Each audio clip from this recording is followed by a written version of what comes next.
Hey guys, welcome back to another video. In this video, I'm going to be going over a chess game that I played as when I was like a 940 something in terms of rating.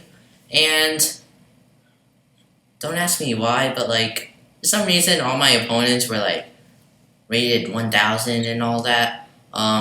This opponent that I'm going to be showing you in this game didn't know her rating. But I'm gonna be going over my game and gonna see like what kind of mistakes I have and how I could have improved. So let's get started.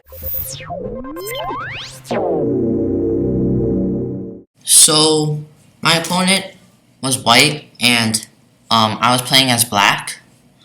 And so the first move was e4 for white, and second move what I did was the natural e5. Like when you're 900, you don't really know that many openings. You just know like a easy e pawn opening.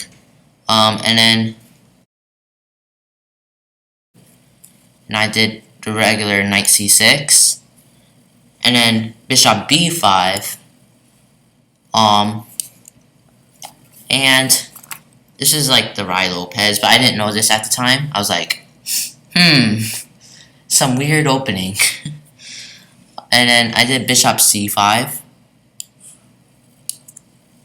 And yeah, it's pretty simple. Knight c3. And then knight f6. And then d3. And I castled. Now this was like a pretty simple opening, and like I didn't really take much thought into it. All I knew was that I wanted it to be simple. I don't mind it being simple. I'm rated lower than my opponent, so yeah. So simple is good as long as I understand it as well as my opponent does. So after I castled, she did bishop g5, and this part kind of like annoyed me because like you have two pieces beyond that border, like because usually white's territory is like the force rank down to the first, while black is the fifth up to the eighth. And so now white has two bishops on the fifth. So this part kind of like it kind of scared me out. So after bishop g5, I did d6. Just like try to strengthen up the center. And then h3. I guess because like my opponent was thinking this might be a possible threat. So yeah, I mean it's a pretty natural response. And I did a6, trying to chase the white bishop away. And so bishop a4, it's a natural response again. And then bishop e6, that's what I did. Just like, try to keep a good center. And like thinking back on it right now, I could have been doing like knight to, I don't know, knight d7 and then play pawn f5 or something. It get a better center, So after bishop e6, bishop takes c6. That's pretty interesting. Yeah, I didn't like having doubled pawns. But then again, it opened up my rook.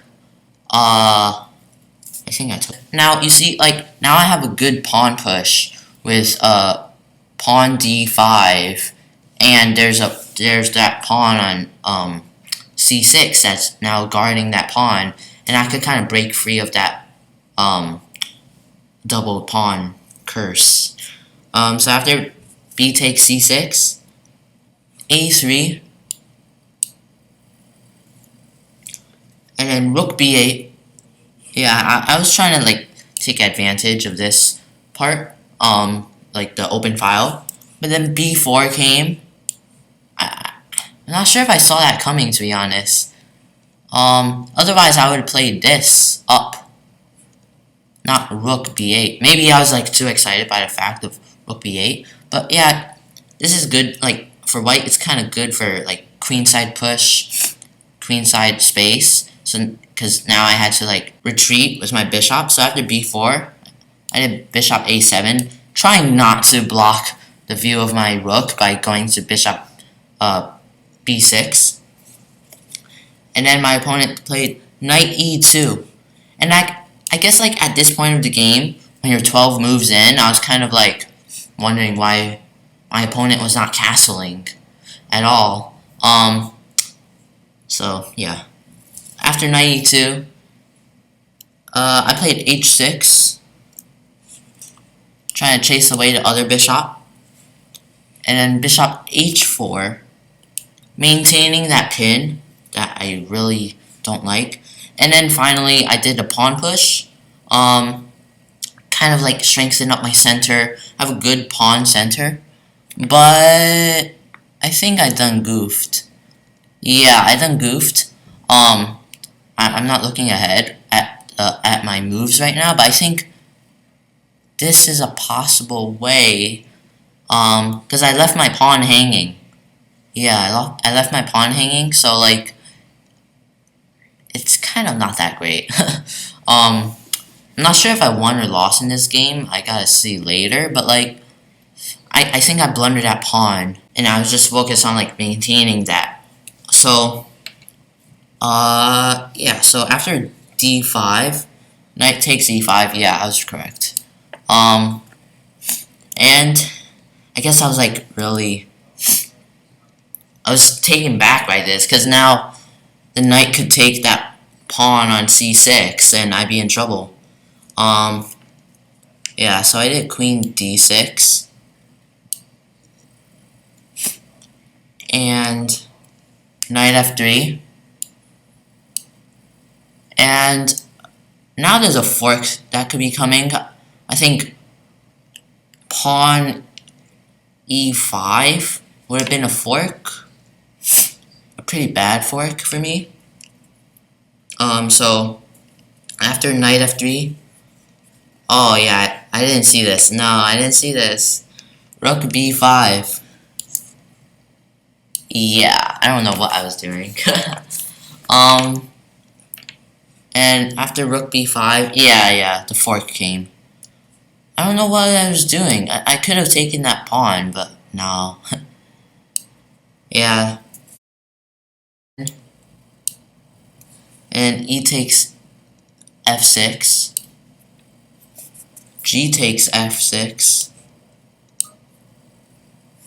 Castle. Now that person castles. And I'm like, really? And then a5. Man, what was I doing? a5. And then knight g3. Pretty good defense for white. And for me, I was just like pretty open. So after knight g3, it was c5.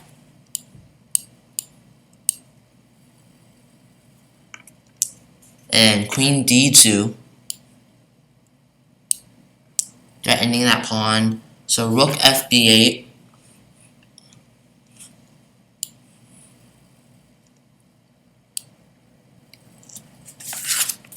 And then knight h5. Wait. Knight h5.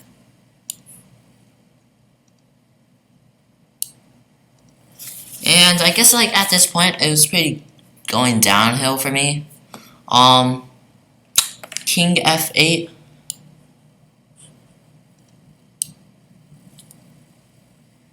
And then bishop takes f6. Yeah. I just like, it's kind of done for me by now. And queen d6, that's what I played. and queen takes h6, check. King e8, knight g7, check. King d7, and then knight e5. And this was the point where I just stopped my notation, I think, because I play in this like set of tournaments where if you have less than 5 minutes left on your clock, you can stop notating. But yeah, I think I was pretty doomed because knight e5 was check. So I guess that'll be it for today's video. Hopefully you guys enjoyed it. And if you guys did, leave a like, subscribe, and click that notifications bell to see more chess videos.